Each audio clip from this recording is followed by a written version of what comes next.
Acho que estamos ao vivo. Se tudo estiver funcionando direito. Eu vou abrir aqui também, mas acho que tá ao vivo, sim.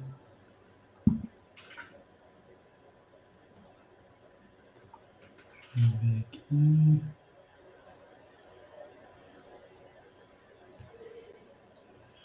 Não sei. Tem uma máquina minha que não está abrindo o link. Bom. Tá ao vivo, sim. Né? Muito boa tarde. Hoje a gente vai aqui aprender um pouquinho sobre a Marfrig. O Felipe deu uma estudada na empresa. A gente tem tentado fazer isso aqui toda semana, né? Semana passada, só que não rolou. Ah, tá ao vivo aí o Alex falando. Obrigado, Alex. Então, maravilha. Então, vamos lá. Rapidinho, né, o que a gente está fazendo aqui, né? Estamos aprendendo aí sobre as empresas, principalmente a parte mais qualitativa, né? Então, o quantitativo, o valuation, isso aí você pode, todos nós, né, podemos olhar um pouquinho com os analistas. Eu sempre falo do BTG, que está gratuito, né, o material de valuation deles. Tem até um negócio, o Felipe nem está sabendo, né? Eu consegui um desconto numa casa excelente aí de análise para os alunos, né, para os meus alunos. Eu vou abrir isso aí segunda-feira, vou abrir a próxima turma, né? Segunda-feira, Que meio-dia e bacana. 15, ao vivo, e eu consegui, falei com essa casa de análise e vai rolar um desconto aí maior do que eles deram na Black Friday. Você tem ideia, vai ser legal. Caramba, que massa.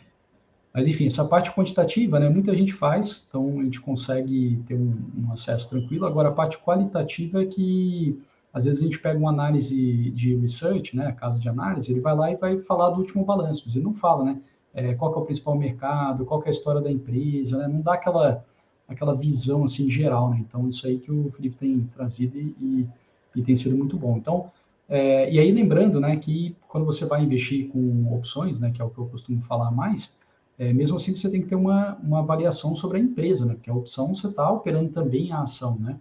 Então, não se exclui, tá? Tipo, estou aprendendo sobre essa ação, mas eu opero opções. Tá, você tem que continuar aprendendo sobre as empresas, né? Para fazer a boa seleção, tá? Então, vamos lá, sem mais delongas aí, Felipe, segue o barco. Quem tiver dúvidas pode colocar no chat ao vivo. E vamos aprender sobre a Marfrig, a grande produtora de hambúrgueres. Maior do mundo. Bom, pessoal, boa tarde. Boa tarde a todos aí. Boa tarde, Caio, também. A gente vai começar falando sobre Marfrig, a gente vai fazer um mapeamento dela. Então, se você puder colocar minha tela aí, Caio, por gentileza. Posso. Sonar a transmissão. Aí. A gente vai falar sobre a Marfrig, tentando responder duas perguntas que, na minha visão, são as mais importantes para o investidor. Que primeira, quem que é a Marfrig? É importante a gente conhecer a empresa que a gente possivelmente pode ser sócio ou simplesmente que a gente vai colocar no nosso radar de empresas. E depois a gente tem que entender como que ela ganha dinheiro, porque entendendo como ela ganha dinheiro, a gente consegue mensurar como que o acionista também pode ser bem remunerado com isso. Então, no quem é a Marfrig, né? A gente vai dar uma olhada no histórico dela, que é muito importante. A gente vai passar um overview sobre a governança corporativa e a gente vai falar de alguns indicadores fundamentalistas e principalmente os mais relevantes para essa empresa e para esse setor. Com relação a como ela ganha dinheiro, a gente vai passar bem detalhado nas operações, que eu acredito que seja muito importante no entendimento da empresa. E a gente também vai falar sobre os riscos. E por último, sobre as projeções. Só que as projeções, no caso da Marfrig, ela tem uma observação, mas eu vou deixar para o final isso, que é bem importante também. Mas enfim, começando, né? Primeira pergunta que a gente quer responder é por que mapear a Marfrig, né? Por que a gente escolheu a Marfrig? Primeira coisa é que ela caiu nos nossos filtros, né? A gente elabora alguns filtros, né? Filtros qualitativos para iniciar, para inserir no nosso radar, para a gente poder entender melhor da empresa, estudar melhor ela. E ela caiu nos nossos filtros. Então, a gente rodou um filtro de crescimento, então, tentando analisar as empresas que mais crescem ou que mais têm probabilidade de crescer, e ela foi uma das melhores. Então, foi bem relevante. Então, com relação ao filtro, né? Então, ela caiu no filtro que tinha, por exemplo, o indicador que a gente chama de giro de ativos, que apesar de pouca gente falar desse indicador, eu acho que ele é muito relevante, muito importante, principalmente para as empresas que necessitam de ativos, que utilizam ativos, base de ativos. Então, é comparar, o giro de ativos é comparar a receita com o total de ativos da empresa. E ela está muito bem nesse quesito. Outro indicador que ela passou e foi muito bem é no PEG Ratio. Então, nada mais é... Todo mundo conhece a relação P sobre L, né? Aquela Price Earnings ou preço-lucro. O PEG Ratio nada mais é que esse preço-lucro, só que embutindo o crescimento anual dos lucros da empresa. Outro indicador importante... Todo mundo você está forçando a barra aí, né, Felipe? É sempre... Não, eu tô falando sério, porque, assim, né, sempre tem gente nova tal, é legal, né, dar uma explicada sempre, assim. Tipo, primeiro, receita sobre ativos, né? Receita é o seguinte, é o quanto entrou de dinheiro na empresa, tá? Então, você tem sei lá, você trabalha com venda de imóveis, você vendeu um imóvel, entrou um dinheiro na empresa, isso é receita, tá? Lucro, né? Aí sai abatendo todos os custos e tal, até ficar lá na última linha que a gente fala, né? Que é realmente o lucro, né? E o preço-lucro aqui, né? Explica aí mais ou menos o que é preço-lucro, só para o pessoal ter uma ideia. Preço-lucro nada mais é que você pegar o preço da ação hoje. Então, hoje a Marfrig, fala mais ou menos aqui, está cotado a R$19. Então, você pega o preço dela e divide pelo lucro dela de uma ação. Então, você pega o preço de uma ação e divide pelo lucro de uma ação também. Você consegue ter essa relação. Aí, ela representa se o PL por exemplo, da Marfrig, que eu vou até olhar aqui agora. Se o PL da Marfrig está 3,5, quer dizer que ela, só com o lucro dela, ela paga o preço da ação em 3,5 anos, ou seja, em 3 anos e 6 meses. Então, Mais se ou você menos isso compra que a quer dizer. se você compra a empresa e se você pudesse pegar todo o lucro da empresa em 3 anos e pouco, né, se a empresa continuar dando o mesmo lucro que tem dado, você pagaria o seu investimento. É mais ou menos essa a ideia, né, desse PL. Exatamente. E o PEG Ratio, ele usa esse PL, só que ele embute também o crescimento, porque o PL nada mais é que uma foto do momento do lucro passado com a cotação atual. Ele embute também a questão do crescimento, quanto que a empresa cresceu nos últimos anos, e faz uma junção matemática, que acho que não precisa entrar tanto a fundo, que permite a gente mensurar um possível crescimento da empresa. Então, ela foi muito bom nesse quesito também. Agora, o ROIC, né, falando do terceiro indicador aí, ROIC, basicamente o ROIC é o retorno sobre investimento, tanto o seu capital, o capital da empresa, quanto de terceiros. Então, usando o exemplo do Caio, vamos usar um exemplo, sei lá, de uma carrocinha de cachorro-quente, né, de uma barraquinha de cachorro-quente. Então, você tem a sua receita, você tem seu lucro e você tem, sei lá, depois no final você tem 10 mil em caixa e você pegou empréstimo de mais 10 mil, e esses 20 mil, se você reinvestir no seu negócio, aumentando a barraquinha de cachorro-quente, contratando funcionário, comprando melhores produtos, você consegue gerar quanto de retorno com esses 20 mil? O ROIC, ele quer dizer isso. Então, o dinheiro que a empresa tem e ela investindo nela mesma, quanto que ela consegue retornar. Então, muitas empresas que distribuem muitos dividendos, normalmente tem um ROIC baixo, porque mais vale ela distribuir dividendos para os acionistas do que ela reinvestir nela mesma, porque reinvestir nela mesma ela não consegue gerar tanto valor. Agora, a Marfrig a gente não vê isso, a gente vê uma empresa com altíssimo ROIC, é maior que 20%, isso é muito interessante. Outro indicador também que é importantíssimo é a liquidez corrente, tá?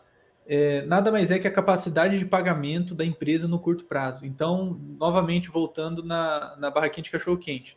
Se no prazo de até 12 meses, tudo que você precisa pagar de financiamento, de custos de aluguel, de funcionário, for menor que a receita que você provém, a receita de fornecedores, às vezes que você vende cachorro-quente para padaria ou para outros estabelecimentos, se essa receita, se essa provisão, se os seus ativos no período de 12 meses se for maior que seus compromissos financeiros, você tem uma liquidez corrente muito positiva, tá?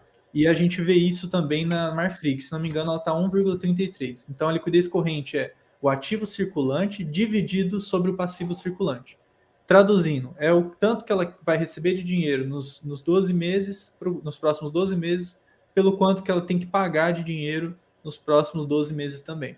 Então é muito interessante a gente ver isso, porque a gente consegue ver a liquidez da empresa, se ela tem a capacidade de manter suas operações. É muito importante esse indicador. E outro que é muito importante também Acho que todo empresário vê muito essa questão da receita, né? A gente já falou aqui, o Caio fala sobre isso também. É analisar o CAGR de receita de 5 anos. É um nome muito bonito, né? Mas basicamente é você ver o quanto que a receita cresceu nos últimos 5 anos. Então, 10% no primeiro ano, 20% no segundo, 5% no terceiro, 2% no quarto e 50% no quinto. Faz uma análise composta, né? Faz a matemática composta e você consegue mensurar quanto que cresceu ao ano nos últimos 5 anos. A Marfrig tem um ótimo crescimento da sua receita, muito bom.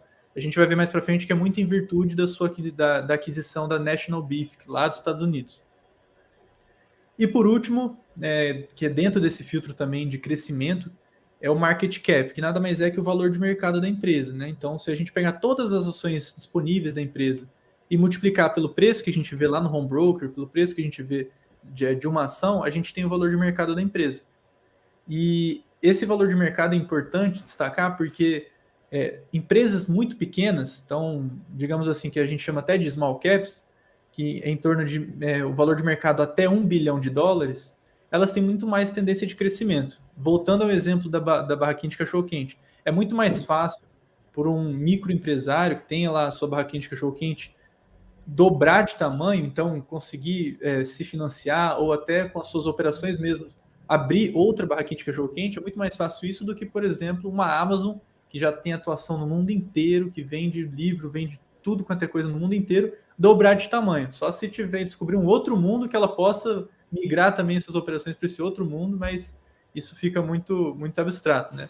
Mas enfim, eu só dei esse exemplo para a gente analisar, para a gente pensar como que empresas menores elas têm maior tendência de crescimento do que empresas maiores, mais consolidadas. E hoje o valor de mercado da Marfrig está em torno de 28 bi de reais. É bastante coisa para o Brasil, mas para o mercado externo ela é muito pequena. E a gente vai ver que ela é mais uma empresa americana do que uma empresa propriamente brasileira, pelas suas operações. E outro ponto também, outros fatores que a gente decidiu... Foi a minha tela aqui, né? Aí, agora voltou.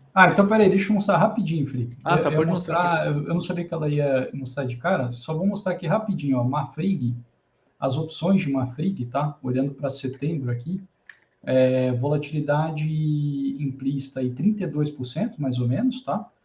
E aí, um aspecto interessante aqui, só que eu ia comentar, é que a volatilidade, naturalmente, ela vai subindo, né, para as puts, né, conforme, enfim, é sempre assim, né, as puts vão ficando mais caras, né, pessoal que demanda proteção, mas é interessante como as calls aqui de Marfrig também vão ficando mais caras rápido, ou seja, uma call de 20% delta, ela está com a mesma vol aqui do que uma put 25% delta. Isso dá a entender para mim, tá olhando o mercado de opções, que tem uma demanda forte também por compra de call, ou seja, apostando na alta de Marfrig, tá? Mas é só um comentário aqui do mundo das opções, né, para contextualizar. E taxa de aluguel em torno de 0,7% ao ano, que é bem barato, ou seja, provavelmente assim, tem pouquíssima demanda e poucas pessoas que querem apostar na queda da Marfrig, tá? Segue aí, desculpa, eu não sabia que ia mostrar a tela agora. Não, que isso. Só para finalizar essa parte do porquê a gente estudar a Marfrig, né? Porquê a gente mapear ela também está no setor de consumo não cíclico, é um setor muito, muito importante, muito bom também para quem... o próprio nome já diz, né? É um consumo não cíclico, então ele não tem ele não é tão afetado pelos ciclos econômicos. Principalmente nos últimos meses, né? No último ano, como as coisas estão muito turbulentas, né? A gente tem pouca visibilidade do que vem à frente, principalmente agora com a questão da variante Delta e esses problemas, tanto que as coisas que já aconteceram. Então, esse setor ele tende a não ser tão impactado por alguns ciclos. Então, isso é muito bacana para quem quer se proteger, para quem prefere aquela carteira mais regular, com menos volatilidade. Outro ponto também em relação à inflação, a gente está vendo no mundo inteiro a inflação batendo na porta, já chegando para todo mundo, para vários países, não só para o real, como para o dólar também.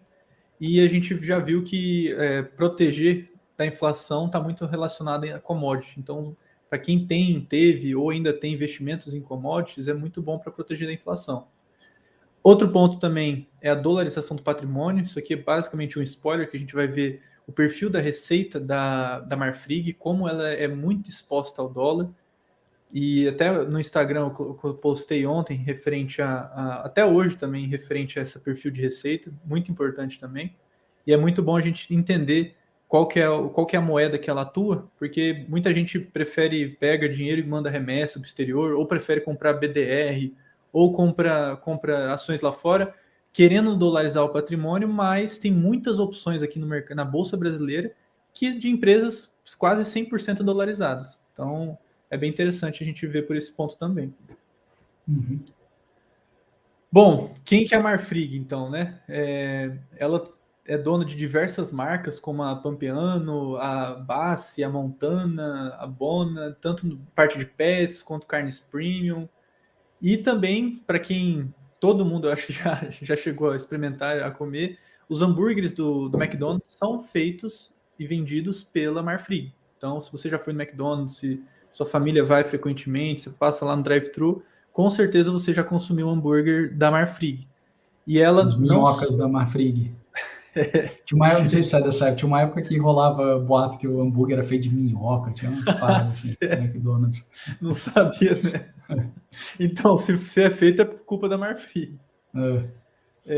Bom, ela faz os hambúrgueres do McDonald's, tá? Isso é bem relevante. A gente vai ver mais para frente como o mercado de food service é muito importante para ela. Ela atua forte nisso. Food service nada mais é que ela fornece carne para restaurantes, hotéis e esse tipo de empresas. Bom, ela atua no setor de alimentos e ela tem os canais de venda dela são food service, que eu acabei de falar, varejo e conveniência. Varejo é a carne que você compra no supermercado, conveniência é a mesma coisa, açougues. A parte industrial também e de exportação. É muito interessante, perguntaram hoje no Instagram a diferença entre ela e as outras empresas do mesmo setor. Uma coisa que é muito interessante nela é que como ela não... A principal venda dela é direto nos Estados Unidos, então ela tem operações dentro dos Estados Unidos e ela vende para o próprio Estados Unidos. É muito mais representativo esse mercado americano para ela do que, por exemplo, os outros países com que ela exporta. Por exemplo, a Europa e tem mais de 100 países que ela exporta. Apesar dela ser uma grande exportadora em termos de quantidade de países, na receita isso é muito pequeno. Então, ela não é tão exportadora. Mas lembrando que aqui a gente está pensando que ela tem operações nos Estados Unidos, né? Não só no Brasil e tudo. Exportação não é tudo que é fora do Brasil, né? Sempre pega as operações, onde que estão as operações da empresa, e o que for fora desses locais é a exportação. Ela tem... o Caco aqui perguntou, né? Boa tarde, ela atende toda a rede do MEC? Sim, toda a rede do MEC, tanto nos Estados Unidos quanto no Brasil. Então, é um volume bem relevante mesmo. E, bom, continuando aqui, pode perguntar, quem tiver dúvida pode mandar. Bom, agora a gente sabe quem que é a Marfrig, já sabe algumas marcas, o que ela faz. A gente vai passar um pouco pelo histórico dela para entender quem que ela foi, como que ela surgiu. É bem importante essa parte. Bom, em 1986 ela foi fundada pelo Marcos Antônio Molina dos Santos, que inclusive a gente vai falar mais para frente dele depois. Ele criou a empresa com 16 anos e hoje ele ainda é dono, controlador e chairman, né, que é o presidente do conselho. Esse Molina até vale a pena, né? Quem quiser depois, bota no YouTube e tal. Ele é uma figura. É uma pessoa assim, parece assim, super simples. Fala com português bem simples, assim. É bem aquela coisa do dono, até hoje, tá aí, né? Mandando. E com posição muito forte. Ele e a esposa têm mais de 50% da empresa. Não, e a operação que ele fez, né? Não sei se você vai comentar, a compra da BR Foods. Eu não ia comentar, mas pode falar. Não, que foi assim, foi super recente, né? E assim, feita de uma forma extremamente agressiva, né? No mercado, comprando opções, né? Para a gente comprar a opção, comprou várias opções para exercer, né? As calls e ganhar posições. Então ele foi na surdina ali comprando durante vários dias, né? E de repente, pum, anunciou. Todo mundo tá falando, nossa, o que é isso, né? Quem que tá comprando tanto? E era ele. Ele comprou no mercado secundário, então. Comprou no mercado secundário, foi compra agressiva, né? Legal. Bom, em 2000 foi constituída a Marfrig Frigoríficos e Comércio. Em 2007, foi um ano importante, foi o IPO dela. Então, o IPO, para quem não sabe, é a abertura de mercado da empresa. Então, tem empresas que têm capital aberto, tem empresas que não. Então, por exemplo, se pega uma empresa que você conhece aí no seu bairro, você não consegue entrar lá na sua corretora, no home broker e comprar ações dela, porque ela tem capital fechado. Agora, quando uma empresa abre capital, qualquer um pode, acionista, pode chegar lá e comprar as ações e participar da posse do capital rotante, dos lucros dessa empresa. Então, ela abriu o capital em 2007. 2009, começou a chamar Marfrig Alimentos, SA. Em 2014, foi muito importante que ela começou a ser chamada de Marfrig Global Foods, que aí já visando o cenário internacional. E acho que o ano mais importante assim dela, que foi um ponto de inflexão, digamos assim, foi em 2018, quando ela iniciou o processo de aquisição da National Beef lá nos Estados Unidos, tá? A National Beef, para quem não conhece, ela na época ela era a segunda maior empresa de carne movida do mundo em capacidade, e junto com como a Marfrig não tinha tanta exposição lá, juntou com a Marfrig e agora a Marfrig se tornou a segunda maior empresa de carne bovina do mundo em capacidade. E hoje ela é a maior produtora de hambúrguer do mundo. A Marfrig hoje, depois da aquisição da National Beef, se tornou a maior produtora de hambúrguer do mundo. Bem interessante isso. Empresa brasileira, de dono brasileiro, é a maior produtora de hambúrguer do mundo. E também eles têm muito foco em produtos de maior valor agregado. Eu vou falar mais à frente específico o que para eles é maior valor agregado, alguns produtos. Eu vou dar alguns exemplos. Mas, em geral, a proteína bovina é o forte deles. Bom, já passamos do histórico, agora a gente vai falar sobre a governança corporativa, né? A gente vai falar um pouco do Molina. Primeira questão é que as ações da Marfrig estão em novo mercado, então ela tem esse título, né, que é o maior nível de governança corporativa da B3, então a B3 ela classifica em diversos níveis de governança, e a Marfrig tem o novo mercado, então é o nível mais alto, isso é muito bacana. O conselho de administração, né, que é o chairman, que é o presidente desse conselho, ainda é o Antônio Molina dos Santos, e na diretoria executiva o CEO é esse Miguel Goulart. E um fato curioso que eu achei interessante, qualquer um aí pode pesquisar no site, coloca lá no Google Marfrig RI, aí vai lá na diretoria executiva, né? Você vê lá o nome de cada executivo, tanto do conselho quanto da diretoria. E toda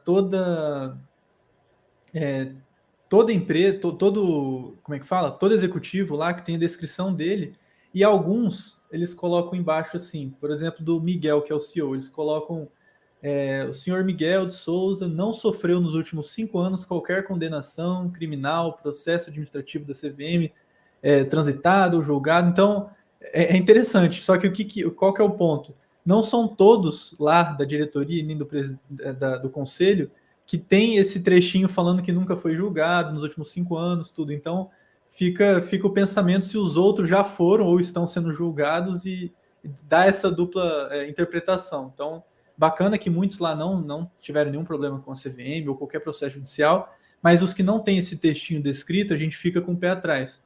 E eu achei fiquei muito inquieto com isso, e mais para frente, quando eu fui analisar um pouco os riscos da empresa, eu vi que teve uma operação, que a gente vai falar mais para frente, em que vários diretores da Marfrig se envolveram numa operação lá com o governo, enfim, já vou explicar isso, mas depois que eu entendi o porquê que eles colocam isso na descrição. Tá.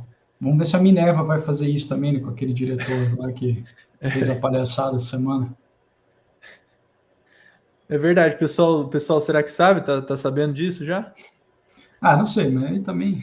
Depois a gente comenta, então. Vamos comentar, isso aí é bacana de comentar. Não, isso aí foi teve uma live, né, no Instagram, e aí um diretor, né, de relação com investidores da Minerva fez lá alguns comentários, sugerindo, né, fechamento de capital da empresa, sugerindo que a empresa vai comprar ações dela mesma, aí o papel subiu 14%, aí a empresa negou, aí, né, depois despencou, né? Despencou 11% já ontem. Um negócio totalmente desnecessário, né? Não sei se ele infringiu alguma lei, espero que ele tenha infringido alguma regra da CVM, porque é muito ruim, né? Esse tipo de oscilação, parece que o mercado acionário é uma uma banca de apostas e de brincadeiras, né? Tem muito dinheiro em jogo para fazer esse tipo de comportamento, né? Mas, enfim, né? deixa para você ver. E ele foi muito deselegante também, né, no falar dele. Enfim, É, acho que a CVM vai, espero que trate, né, em relação a isso. é, Bom, com relação à estrutura societária, o Molina tem 50% da empresa que chama MMS Participações, os outros 50% da esposa dele, eles são casados atualmente. E essa empresa, que é MMS Participações, é uma holding que detém 48,40% da Marfrig. Os outros 51,60% estão distribuídos no mercado secundário, ou seja, com ações mesmo no mercado. Então, aqui um exemplo, né? Então, acionista controlador, que é o casal. ó, o Caco fechou aí, é verdade. Igual o Elon Musk lá com o Com as Dogecoin, tá criptomoedas, né? o cara fazendo com a Minerva. E o Rogério comentou aí, né, sobre o caso aí do Molina. Então, Exatamente, é a operação Cuibona, a gente vai falar sobre ela sim. maravilha. Exatamente. Bom, os acionistas controladores que eu comentei tem 48,27%. O conselho de administração tem um pouquinho, em torno de 100 mil ações. O conselho fiscal também, os diretores têm um pouquinho. E a Marfrig tem bastante ação em tesouraria e o restante, que é 47,8%, fala outros, mas a maior parte está nas ações, tá no mercado secundário. Uhum. Agora, falando um pouco dos indicadores. Então, a gente passou pelo histórico, governança corporativa, agora vai falar dos indicadores. Como que os indicadores é importante destacar porque a gente tem uma ideia de como a empresa está no momento com base nos últimos balanços, dos últimos trimestres. Então, a relação preço-lucro que a gente comentou no início está em torno de 3,53. Isso vendo de forma geral, tá? Na minha visão, é um indicador muito pobre de se analisar individualmente. A maioria você tem que sempre analisar com vários outros do lado. Mas assim, fazendo uma média do mercado, é um nível muito barato, tá? Se a gente fosse só olhar para o PL, a gente poderia ver que a empresa está muito barata. Mas eu acho que é um indicador muito ruim para ser analisado individualmente, porque ele esconde muita coisa, inclusive a dívida. O indicador que eu acho mais plausível e melhor para analisar esse tipo de coisa, que dá para a gente analisar um pouco mais isolado, sem perder tanta informação, é o indicador P sobre SR, que nada mais é que, em vez de ser a relação preço sobre lucro, é a relação preço sobre receita. É muito importante. E a Marfrig está com esse indicador em 0,19. É surreal. É basicamente você compra.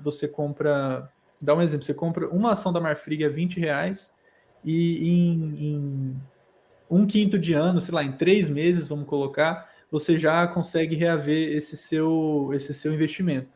Então, num trimestre, ela consegue pagar o preço da ação dela pensando em receita só, tá?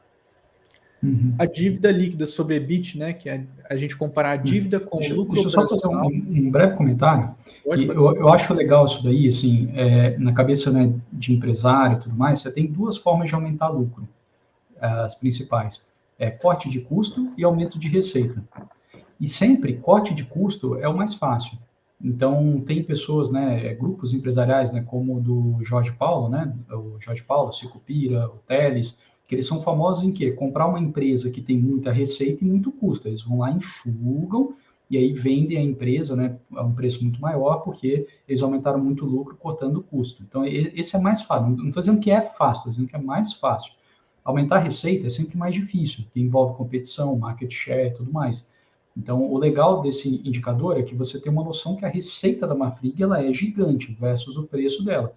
Então, se tiver um período aí de vacas magras, né, fazendo a brincadeira com as vacas, né, literalmente, né, a Marfrig, teoricamente, pode enxugar custos ali, faz, né, alguma coisa ali de emergência e consegue manter ainda a lucratividade. Isso que eu acho interessante desse indicativo. Bacana.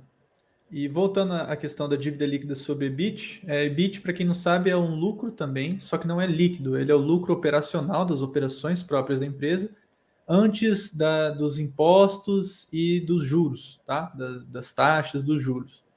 E esse nível de endividamento está muito barato, tá bem pouco alavancado, isso é muito bom, ela está bem saudável, quer dizer mais ou menos isso, que em 2 anos, em pouco menos de 2 anos, ela já consegue, só com o lucro que ela gera operacional, ela já consegue pagar todas as dívidas, isso é muito bom.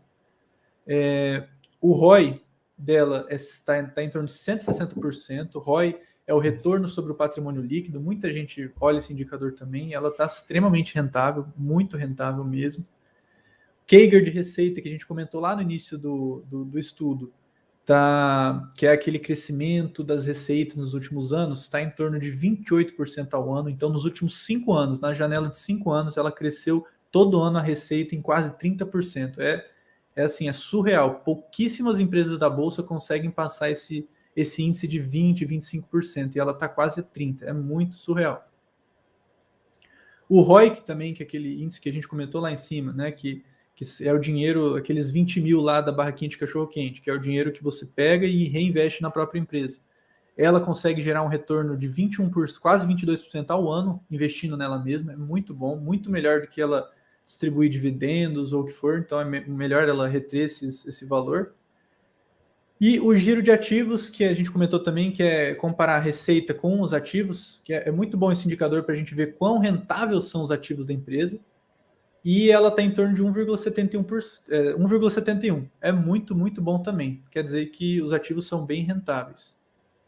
Lembrando sempre que isso é o passado, tá? Isso a gente está olhando, são os balanços já divulgados da Marfrig.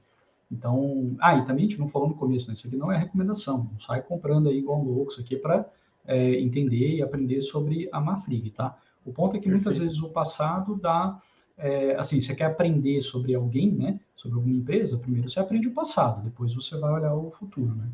Perfeito. E agora, bom, a gente já viu quem que é a Marfrig, a gente passou pelo histórico, governança corporativa, a gente viu os indicadores da empresa, e agora a gente vai entender como ela ganha dinheiro, analisando as operações dela, olhando os riscos que ela tem, muito importante olhar os riscos, e as projeções. Eu sempre falo isso, mas quem quiser estudar uma empresa, mapear, recomendo muito que olhe o capítulo 4 do formulário de referência, que fala sobre os riscos. Eu bato na tecla isso é uma opinião minha, tá? Não é lei nem nada. Eu acho importante primeira coisa para você estudar uma empresa é analisar os riscos, é ver o risco, porque é ali que é o principal divisor de águas para ver se você pode investir na empresa, se talvez você queira investir ou não. Tem muita gente que determinados riscos a pessoa não está disposta a correr, então é ali que você vai identificar isso. Aqui, como a gente está fazendo uma apresentação bonitinha, mais organizada, a gente coloca depois, mas em geral, a primeira coisa que a gente olha, eu acho bacana olhar os riscos.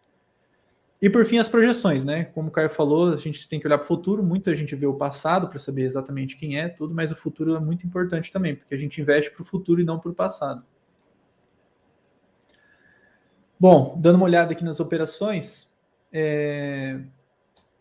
a gente vai olhar a produção, então o que ela produz, como que ela produz. A gente vai entender a divisão que ela faz das próprias operações. Então, hoje, a Marfrig é dividida em 2 operações. Ela é dividida em Operação América do Norte e Operação América do Sul. A gente vai entender os países que estão envolvidos, como que funciona. E eu vou falar um pouco sobre a produção de carne vegetal que ela tem e a habilitação dela na China. Muito importante esses 2 pontos, mas são pontos mais periféricos. O mais importante aqui é a gente saber a produção dela e entender essas 2 operações que ela tem, que é a Operação América do Norte e a Operação América do Sul. Com relação à produção, que a gente comentou, ela foca em produtos de alto valor agregado, é o que mais dá receita para ela, é o que mais gera lucro, é o que ela consegue focar principalmente nas operações da América do Norte e do Brasil também. Então, o que são esses produtos de alto valor agregado? São cortes especializados e carnes congeladas pré-cozidas, tá? Cortes especializados, entra aqui hambúrgueres também, entra aqueles cortes de primeira, carne de primeira, e a produção dela é bem vasta, é muito grande. Ela produz produtos à base de proteína animal, então bovino, ovino e peixes, mas o foco é bovino disparado. Inclusive, ela até destaca que uma das concorrências dela está na questão do hábito da população, não só brasileira, mas de todos os mercados que ela atua. Então, se a população começa a consumir mais peixe, para isso ela é muito ruim para ela, porque o foco dela é o bovino, é o boi vivo. E basicamente essa produção de proteína animal, ela tem 4 etapas, que é a produção. Então, para quem aí tem fazenda, ou pode até me corrigir, mas a produção, por exemplo, do gado vivo, né? Então tem a cria, depois a recria, a engorda, para depois vir o abate. Também pode fazer o abate na recria, mas em geral o boi gordo, né, que depois da engorda, faz também essa questão do abate. Então tem a produção, tem o processamento dessa carne, então pode ser o processamento, a limpeza da carne quando leva para o frigorífico. A industrialização, ela vende também enlatados, quibe, esse tipo de coisa. E por fim, a venda e a distribuição, que é onde chega ao consumidor final, tanto por McDonald's, que a gente vai lá comer, quanto a carne pré-cozida que a gente compra, às vezes, no supermercado. Bom, hoje, em termos de infraestrutura, ela tem 20 plantas de abate, então são 20 plantas de abate nas duas operações, tanto a América do Norte quanto a América do Sul. E ela tem capacidade de abater 30 mil cabeças de gado por dia, tá? É muita coisa, 30 mil cabeças de gado por dia. Essa é a capacidade dela hoje. Bom, agora a gente já viu em relação à produção, agora a gente vai analisar as duas operações que ela tem. Com relação à Operação América do Norte, basicamente, ela chama de Operação América do Norte, mas é Estados Unidos, não tem outro. Basicamente, Estados Unidos. Ela fez a aquisição da National Beef, que a gente comentou. National Beef é a quarta maior empresa de processamento de carne dos Estados Unidos, é a empresa de processamento de carne mais lucrativa dos Estados Unidos, é a empresa de processamento de carne mais rentável, mais eficiente dos Estados Unidos. Então, assim, foi uma baita de uma aquisição, mudou o jogo para a empresa em 2018 e ela controla essa empresa hoje. Na Operação América do Norte, principalmente feita pela National Beef, ela produz 100 mil toneladas de hambúrgueres por ano e ela consegue abater 13 mil animais por dia. Lembra que em torno de 30 mil animais nas duas operações, a dos Estados Unidos ela bate menos que da América do Sul. Então, 13 mil abates mais ou menos por dia. Com relação às vendas... Mas é quase metade. Isso, quase metade, exatamente. Exatamente.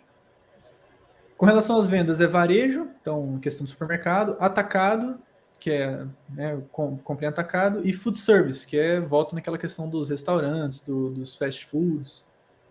E o foco delas é o food service. Com relação à infraestrutura, ela tem 3 plantas de processamento de abate. Isso aqui é muito interessante, tá? A gente vai ver mais para frente como a Operação América do Norte representa muito para a empresa, é a mais importante. Mas em termos de quantidade de plantas de processamento, por exemplo, ela só tem 3, enquanto a América do Sul tem 17. Só que mesmo só com essas 3, ela é extremamente rentável, muito rentável, porque essas plantas de processamento são extremamente modernas e tecnológicas. Isso é bem bacana também. Ela tem 5 plantas de alimentos processados, tá? Para tentar diferenciar o processamento e abate, né, da carne, é aquela carne que a gente conhece. Os alimentos processados, a gente está falando de carne latada, quibe, almôndegas. Não é o forte dela, mas ela também faz muito em relação ao reaproveitamento dessas carnes de primeira, por exemplo.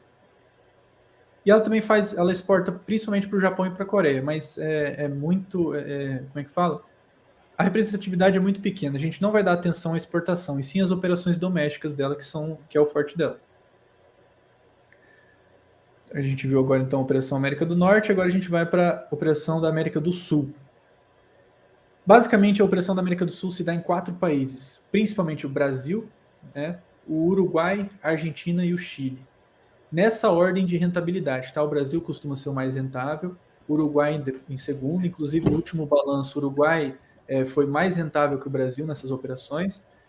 Em terceiro, a Argentina e por último, o Chile, tá? A produção aqui, na América do Sul, está em torno de 17 mil animais abatidos por dia. Então, são 6 mil a mais, 5 mil a mais 4 mil a mais que da América do Norte. Mas, mesmo assim, a gente vai ver que a operação da América do Norte é muito mais rentável para a empresa. Então, aqui no Brasil são 12 mil abates mais ou menos, Uruguai quase 4 e Argentina quase 2 mil, 1.200 na verdade. Os países eu já comentei, então a capacidade do Brasil eu comentei. E o Brasil, a América do Norte, que é os Estados Unidos, a gente falou que produz 100 mil hambúrgueres toneladas de hambúrgueres por ano, né? O Brasil produz 77 mil toneladas por ano, então só o Brasil. O Uruguai, lá ela é a maior empresa do setor, produz carne orgânica também para exportação. Na Argentina, lá ela é líder na produção e comercialização de hambúrguer. No Chile, é a principal importadora de carne da região, então ela é bem atuante nesses países. Em termos de venda, diferentemente da América do Norte, ela não foca tanto nos atacados, tá? Aqui é só varejo e food service, na América do Norte tem atacado também, essa é a diferença. Em relação à infraestrutura, aqui que eu chamei a atenção, lá na América do Norte tem só 3 plantas de abate. Agora, na América do Sul são 17 e mesmo assim ela é bem menos rentável, sendo 11 no Brasil, 4 no Uruguai, 2 na Argentina e 1 no Chile. E com relação às plantas de alimentos processados, que voltando, carne enlatada, quibe, esse tipo de produto, tem 3 no Brasil, 3 na Argentina e 1 no Uruguai. E aqui está só a capacidade por país de abate, bem interessante esse dado.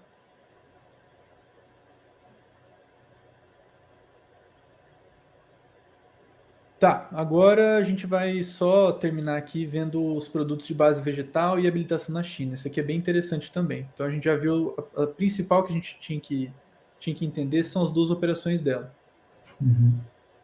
Aqui é interessante, produtos de base vegetal. Tem um movimento no mundo inteiro relacionado à questão do veganismo, né, das pessoas que não comem carne, essas coisas, e a Marfrig está tentando abocanhar esse mercado. Então, em 2019, em parceria com algumas empresas americanas também, ela produziu um tipo de carne vegetal, e aqui muita gente conhece, alguns até podem ter comido. Quem nunca comeu aquele Rebel Whopper? Não sei se o Caio já experimentou. Eu nunca comi. É bom? Então, é bom, mas eu prefiro o Whopper normal. O Rebel Whopper é o Whopper, só que a carne ela é vegana, então é de origem vegetal. Então ela fornece esse tipo de carne para o BK. Isso eles criaram em 2019, eu lembro quando criaram tudo, fizeram a maior propaganda. Aqui em agosto de 2019, a companhia, em parceria com a companhia americana Archer Daniels Midland Company, uma das maiores processadoras agrícolas e fornecedoras de ingredientes alimentícios do mundo, iniciou a produção e comercialização de produtos à base vegetal no Brasil. A novidade veio com o lançamento do hambúrguer Rebel Whopper na rede Burger King. Só uma curiosidade aqui que é bem importante. A gente destaca isso porque na aba de riscos ela fala disso, da questão dos hábitos da população, né, de deixar de comer carne, porque isso é um movimento que está crescendo. Apesar do setor no mundo inteiro cresce, cada vez mais aumenta a demanda por carne, por conta também do aumento populacional, enfim. Mas existe esse movimento e a empresa está tentando se proteger disso com essa linha. Isso é bem interessante, bem interessante mesmo. E com relação à habilitação na China, tá? 2019. Então a companhia ela possuía um total de 9 plantas habilitadas para exportação, e esse montante representava 39% da capacidade de abate da operação ou 51% das receitas de exportação. Isso só na Operação América do Sul. Aí ela introduziu 4 novas plantas e a companhia saltou de 39% para 70% da capacidade de abate na América do Sul, com permissão para exportação ao país asiático, um aumento de 80%. O que isso quer dizer? Isso é muito interessante, tá? Isso é uma coisa que eu não sabia. Quando, em relação ao alimento, a carne bovina como alimento, para fazer um tipo de exportação, então, se você que é produtor rural tem lá sua criação de gado e que você quer exportar carne, por exemplo, para a Europa, você tem que não só obedecer às leis e legislações nacionais de produção, a questão da higiene sanitária e tudo, não só nacional, como do país onde você vai exportar. Então, tem muitos casos que a gente até vai ver nos riscos, em que países que têm interesse em comprar carne, por exemplo, da Marfrig, eles mandam fiscais de inspeção frequentemente, por exemplo, nos Estados Unidos, no Brasil, para reavaliar e avaliar frequentemente se a produção está dentro das leis do país que quer comprar carne. Daqui para a Marfrig seria exportação. Então é muito interessante isso, porque a produção ela tem que ser aceita no próprio país de operação, mas também para poder exportar ela tem que ser aceita no Japão, no modelo da Coreia, no modelo da Europa, no modelo de tal país. Isso é muito interessante. Ele tem que estar sempre se adequando a esse tipo de legislação. E eles colocam lá nos riscos deles como é importante essa manutenção que eles chamam. Então sempre está atento a esse tipo de manutenção, porque senão eles podem tomar um processo, enfim, a gente vai adentrar nisso mais à frente. Bom, Aqui com relação às operações, né, a gente acabou de ver todas as operações dela e eu queria mostrar alguns gráficos que acho que vai clarear bem aqui o entendimento da empresa. Primeiro, em relação ao perfil da receita por operação, que ela chama, né? Então, a receita da operação da América do Sul está em torno de 28%. Lembrando que a América do Sul é Brasil, Uruguai, Argentina e Chile. São 4 países. E com relação à América do Norte, as operações da América do Norte, é Estados Unidos. Então, os Estados Unidos, em termos de receita, representa 72%, tá? E aqui, acho que mais importante que isso é a gente ver o perfil da receita por moeda. Muito interessante esse dado também.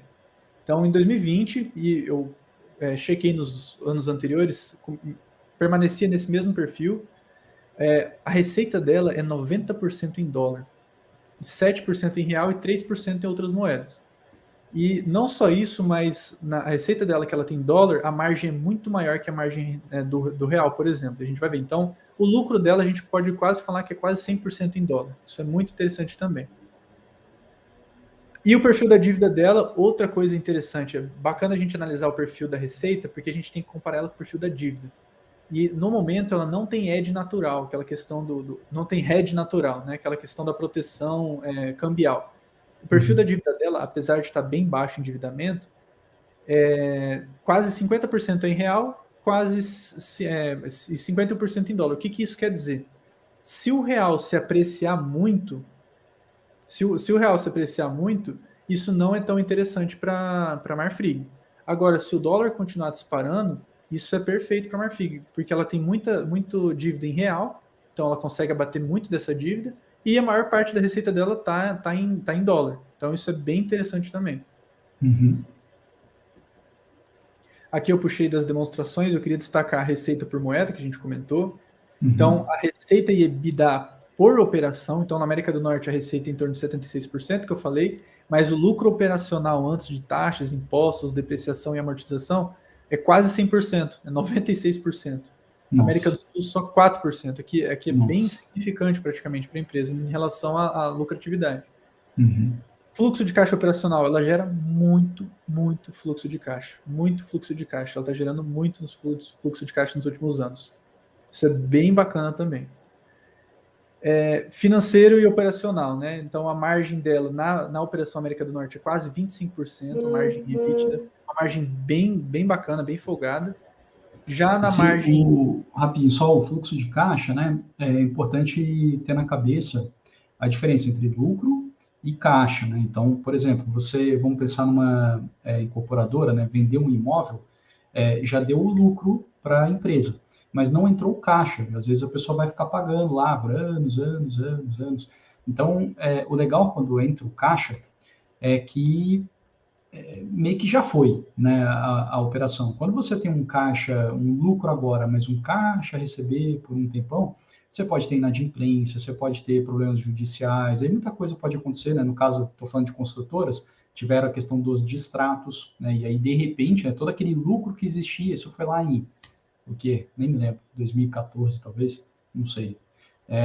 Enfim, aquele lucro que existia no setor de construção civil, de repente sumiu, evaporou. Então, é legal que a Marfrig não é esse caso. A Marfrig já pega e gera caixa, né? E basicamente a última linha do balanço, a última linha do demonstrativo é o fluxo de caixa livre. A última linha, depois do lucro líquido até. Aqui a gente comentou a margem das operações. A margem da operação na América do Sul é muito apertada. A margem EBITDA está em 3,6%, tá? Muito apertada. A alavancagem financeira, eles demonstraram dessa forma, mas aí eu consegui tratar os dados e mostrar o perfil da dívida. Mas é interessante a maneira como eles mostraram, eles separam o que é dívida em real e o que é dívida em dólar, questão do pagamento, mas ambos estão bem pouco alavancados e está bem tranquilo. Aqui ele fala um pouco da participação da BR Foods. Dos dividendos, ela tem uma política interessante de dividendos. Ela se obriga a distribuir 25%, no mínimo 25% de dividendos todo ano.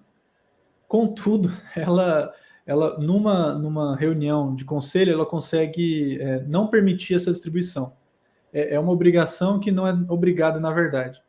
Mas no último balanço ela distribuiu bastante dividendo, em torno de 50% do lucro líquido. Então, aquele termo que a gente chama de payout estava em torno de 49%.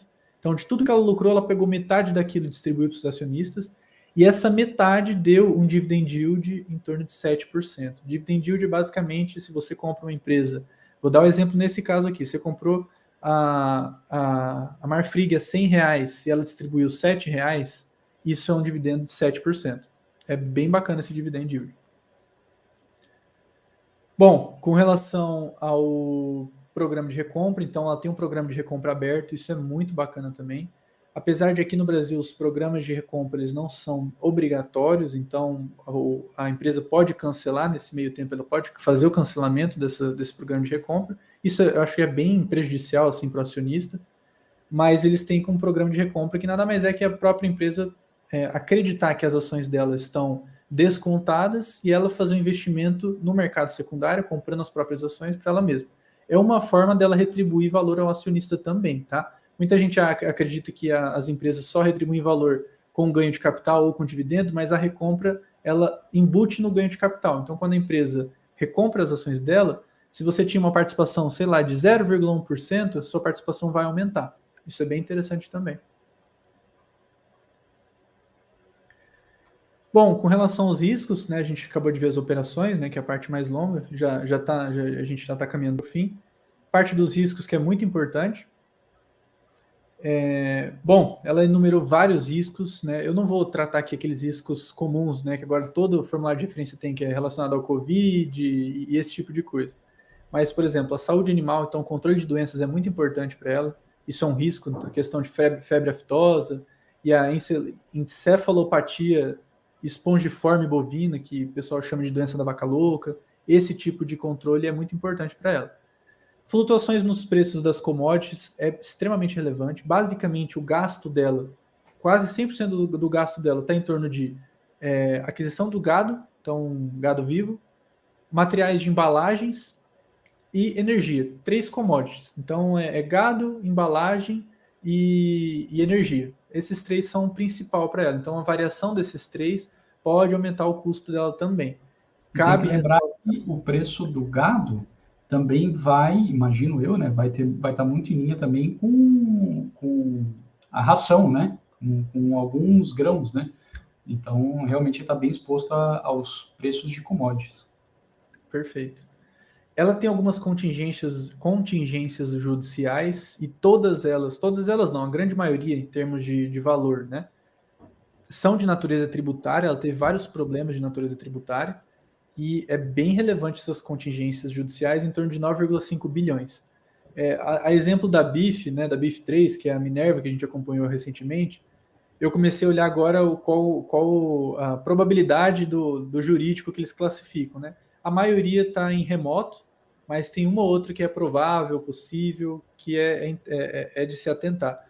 Mas, assim, mesmo considerando só as que são prováveis e possíveis, são contingências bem grandes, tá? Não foi BIF 3, foi B3, né? Perdão, B3, exatamente. Foi o B3, perfeito. Reputação das marcas e da empresa, isso aqui é muito importante. A empresa no formulário fala isso diversas vezes, como a reputação dela é muito importante. E reputação aqui tanto de marca, como a gente conhece de outras empresas, como de segurança alimentar também. Então, teve o caso há muitos anos atrás, né, que até aquele ator famoso lá brasileiro fazia propaganda da Friboi, que depois descobriram que a carne tinha isso, tinha aquilo, e como foi ruim para a empresa, que hoje é a JBS, se não me engano. Uhum. E, enfim, ela tem essa questão da reputação das marcas, então a segurança alimentar é muito importante, que a gente comentou também acima. E falando aqui, que o Rogério comentou, né, sobre a operação Cui Bono, o Molina, né, que é o fundador da empresa, o presidente do conselho, ele e outros empresários também, outros do próprio conselho da Marfrig e também da diretoria, eles entraram em investigação de atos de corrupção envolvendo a companhia, o presidente e o acionista controlador. Então, foi chamado de Operação Cui Bono, né, que é uma operação que investigou esquemas de pagamento por parte de diversas empresas brasileiras, agentes públicos em troca de benefícios indevidos, aprovação de empréstimo, esse tipo de coisa. Então, ele foi investigado, ele e outros diretores, tá? Eu acredito que por isso, acho que quando eu cheguei aqui, respondeu aquela minha dúvida, por que alguns diretores lá no site de RI, eles colocam que não tem envolvimento com nada, nunca foi julgado com nada. Então, aqui está a resposta, porque eles tiveram esse problema recentemente em 2019. Houve também, eles tratam como risco mudanças nas tendências de hábitos do consumidor, então relacionado à concorrência, que é aquela questão da carne de peixe que eu falei, e também da proteína vegetal. Aqui eles estão tentando iniciar um processo de proteção, com aquele hambúrguer, por exemplo, do Rebel Whopper.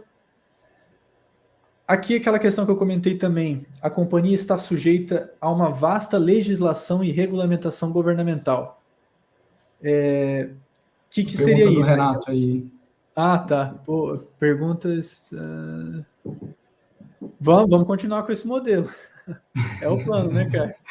Na verdade, não vamos continuar, vamos melhorar, né, Felipe? Pô, isso aí. Não, a gente pretende sim, Renato, continuar e estamos tentando pegar as partes mais interessantes, enxugar um pouquinho, tentar fazer uma por semana, porque são muitas empresas, então a gente está estamos trabalhando bastante para melhorar a parte dos filtros, né, de balanço. A gente está também trabalhando, tem outras, enfim, 2 pessoas aí com a gente que têm ajudado, então a gente está montando um banco de dados, enfim, daqui para melhor, não vamos voltar não, isso aqui não tem volta. Boa, perfeito. Com relação aqui à companhia sujeita a vasta legislação e regulamentação governamental, principalmente com relação à segurança alimentar, e ela tem que ter essa segurança alimentar e obedecer essa legislação, tanto no país de operação quanto no país que exporta. Volta àquela questão que eu havia falado. Então, para ela exportar para um país, tanto o país que ela está fazendo suas operações tem que estar tudo regularizado, quanto o país que vai receber aquela carne. Então, isso é muito custoso para a empresa, é muito difícil e também é uma barreira de entrada para empresas exportarem.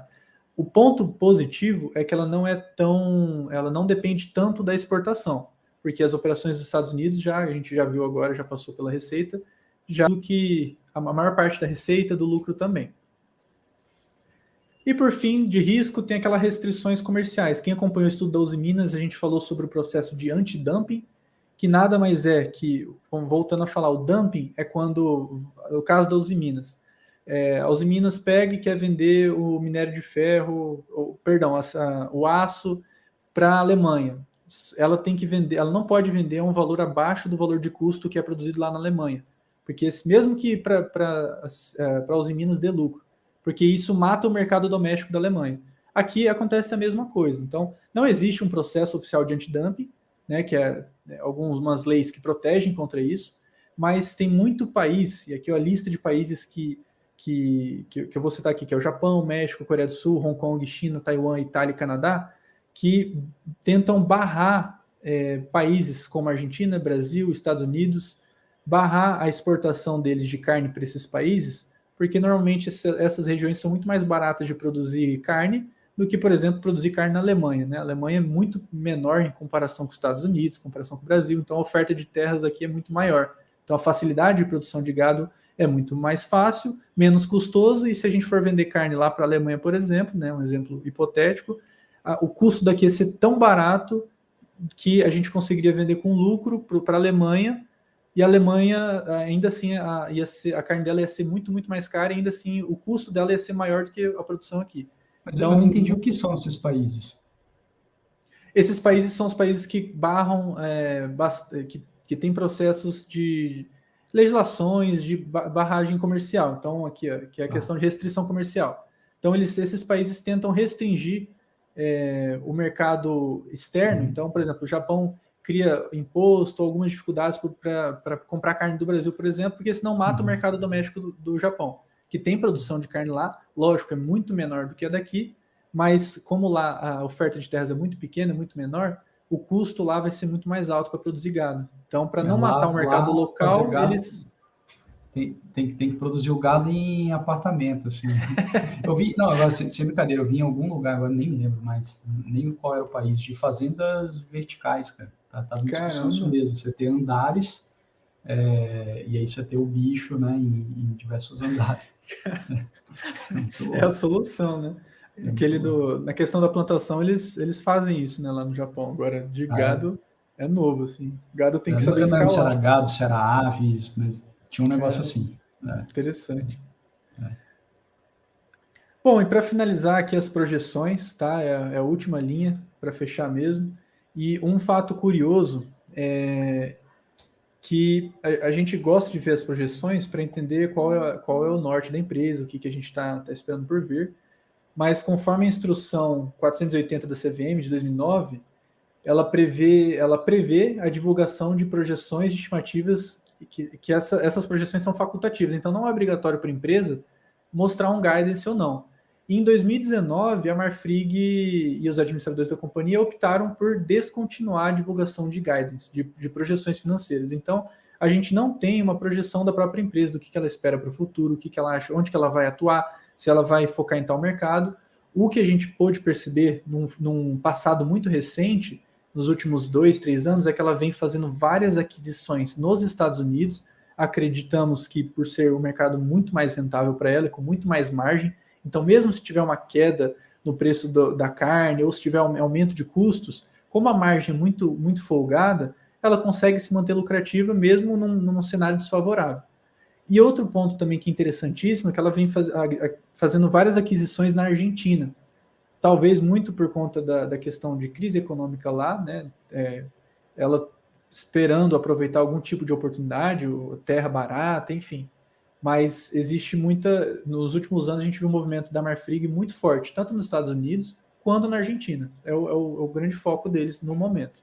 E É aqui é interessante. interessante. Ah, pode falar. Não, rapidinho, que o Molina, né? Quem nunca assistiu a entrevista dele, acho que vale a pena depois procurar aí no YouTube. Mas ele é um cara muito diferenciado. Assim, realmente ele é o dono, né, que entende de todo o negócio. Então, inclusive ele comenta o porquê que ele foi para os Estados Unidos, tá? Se não me falha a memória, ele quebrou, quase quebrou, por questões cambiais, questão do Brasil e tal. Não sei se foi lá atrás, época de câmbio travado, mas enfim, ele teve grandes dificuldades. Ele pegou e falou: pô, eu preciso desse braço lá para eu sobreviver. E ele é muito agressivo, né? Ele tem o histórico dele é isso, né? Agora a gente teve aí recente, aí, sei lá, 1 mês atrás, 2 meses atrás, a compra da BR Foods totalmente agressiva. Então, ele é um cara assim que eu esperaria mesmo, tá indo aí para a Argentina, entendeu? Pegar aí coisas com bastante risco, mas que tendem a dar uma boa rentabilidade. Eu acho que assim, comprar a Marfrig sem ter escutado, sem ter visto a pessoa do Molina, eu acho que não é legal. Eu acho que é legal entender, porque ele é o perfil de pessoa que enxerga a empresa toda. E eu acho isso muito interessante. É completamente diferente, por exemplo, de uma BR Foods, que nem dono tem, de tão pulverizado que está, né? Ou como a gente viu lá a Cogna, né? Que o fundador está lá no conselho de administração, com um percentual pequenininho. Então, esse tipo, né, de empresa, o comando está pulverizado. A Marfrig não. A Marfrig, o comando está ali com o senhor Molina, e eu acho que quem é acionista da Marfrig fica muito feliz pelo comando estar no Molina, tá? É positivo, principalmente na questão de agilidade nas tomadas de decisão, né? Quando você concentra, a vantagem, né, É, de você concentrar uhum, a gestão, né, é. numa cabeça só, digamos assim, é isso, de você conseguir tomar decisões rápidas. E é E bem também, interessante. assim, ele é uma pessoa que, de origem muito simples, né? Como eu falei, o português dele, você vê, assim, é pessoa que cresceu nisso, ele cresceu no meio de gado e tudo mais. É semelhante a Trajano, né? A Luísa Trajano e agora está com o filho, né? Magazine Luiza. Mas é semelhante nesse aspecto, entendeu? São empresas muito grandes, mas que ainda retêm o gene do princípio, da origem, tá? Isso é interessante. O Gustavo tem uma pergunta boa aí, ó. Fala, Gustavo. Modelo espetacular de análise, obrigado. Qual critério vocês usam para escolher empresas? Parabéns pelo trabalho. Obrigado, hein, Gustavo. Tem vários critérios, né, vários filtros, mas o fator preponderante para a gente escolher mapear a Marfrig foi que eu comentei no início que ela caiu no nosso filtro de crescimento, tá? E esse filtro de crescimento a gente jogou para o setor da Marfrig, né, que é o setor de consumo não cíclico, e a gente embutiu lá giro de ativos, PEG ratio, ROIC, liquidez corrente, CAGR de receita, market cap, e a gente fez um ranking. Então, lógico, a gente pegou todas as empresas desse setor, trabalhou esses indicadores e ranqueou cada uma delas, fez um modelo de pontuação muito parecido com aquele gestor americano Joel Greenblatt faz também na operação dele, e a Marfrig ficou no topo desse ranking, e não só no topo, como com níveis muito bons, né, indicadores muito bons, e isso chamou a nossa atenção, e foi quando a gente decidiu mapear ela, estudar ela para ver se a gente entra no nosso radar, né? Inclusive acho que no meu já entrou, né? Acho que do Caio também, Ele já e estava.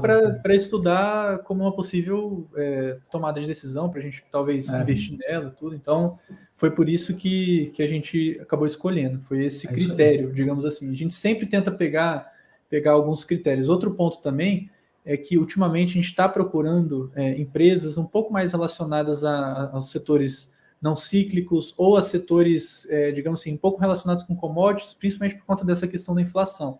Então, não que a gente só veja isso, mas a gente chama a nossa atenção esse tipo de setor também. E a gente fez uma rodada, né, recente com os alunos do treinamento de opções, que era exatamente montar um radar, né? O Renato que está aí participou, né? Que é montar um radar de ações. Então, deixa eu pegar aqui de todas as ações da Bolsa, né? Vamos pegar um universo aí de umas 40, 50 ações que eu olharia com mais calma. E aí a gente seguiu ali vários critérios, né, para montar esse radar de empresas, sendo que um desses era o filtro, né? E aí a Marfrig surgiu nisso aí. Agora, Gustavo, se você quiser aí sugerir empresa, pode sugerir, tá? E fica à vontade, né? Mas basicamente a gente está fazendo isso, assim, aliás, os Minas, acho que foi, né, uma sugestão, né, do pessoal, a gente fez, mas a gente está também, né, tentando priorizar um pouquinho essas empresas que o histórico está sendo muito bom, enfim, basicamente é isso, né, para a gente ir tentando pegar aí boas oportunidades na Bolsa, né. Renato também tem aqui uma dúvida, existe um risco de uma empresa estrangeira tomar a produção nacional de carne, Felipe? O que você acha? Bom, é uma pergunta interessante, mas eu acredito que não. Você fala produção nacional aqui do Brasil, né? Eu acho que existe esse risco relacionado àquela questão do dumping que a gente comentou. Então, se aqui no Brasil, né, o mercado de gado é favorável, não é caro, não é muito custoso, acho difícil uma empresa estrangeira tomar esse mercado nosso. Então, eu acho que não é um risco, inclusive a própria Marfrig, o único risco relacionado a isso, ela fala que é o risco de concorrência. Concorrência, ela fala que é muito grande, muito competitiva, e também a gente vê na Bolsa várias empresas do mesmo setor, também atuando forte, tudo, mas eu acredito que não tenha esse risco específico que o Renato comentou. Eu diria que depende do câmbio. Então, por exemplo, se a gente entra num cenário de Argentina, aí eu acho que o risco É existe. verdade. Então, dependendo do que vai acontecer na eleição do ano que vem, situação fiscal do Brasil, né? Então, com o Verdade. dólar hoje, né, aí a 5,30, 5,20 e pouco, não parece ser muito plausível, né? Então, o pessoal que estuda aí o câmbio acha que o real está barato, então seria assim, tipo, a gente pode esperar estrangeiros comprando empresas aqui no Brasil nesse nível de câmbio, acho que a gente pode esperar, mas esse setor específico assim, difícil, né? Não consigo imaginar muito aí o Molina, JBS, BR Foods, Minerva, né, se vendendo ao preço que está hoje. Eu imagino só se o real, né, desvalorizar muito, talvez o dólar lá em 6, 7, 8, né? Aí eu acho que aí o gringo pode eventualmente, porque aí fica muito barato, né? E aí eles entram e pagam o prêmio mesmo. Mas aí no caso da Marfrig, dificilmente ela vai ser um alvo porque ela tem a receita lá nos Estados Unidos. Então, na verdade, vamos falar diferente. A Marfrig ela é estrangeira, como se fosse isso. Perfeito. Ela tem a sede aqui no Brasil, ela paga impostos aqui no Brasil, ela é do Brasil, mas a receita dela está vindo dos Estados Unidos. Então, para alguém comprar a Marfrig, vai ter que pagar muito caro pela empresa que está nos Estados Unidos. Então, eu Perfeito. acho difícil assim alguém entrar e aí tem que pensar o market share. Eu não sei se você tem esse dado assim, quantos por cento da venda aí de carne é da Marfrig, né? Mas eu imagino que seja bem representativo. Então é difícil, acho difícil uma gringa pegar esse setor aqui do Brasil como, assim, a maior parte desse setor. Teria que comprar aí, enfim, sei lá, acho difícil. Legal, né? Ó, o Gustavo gostou aqui, ó.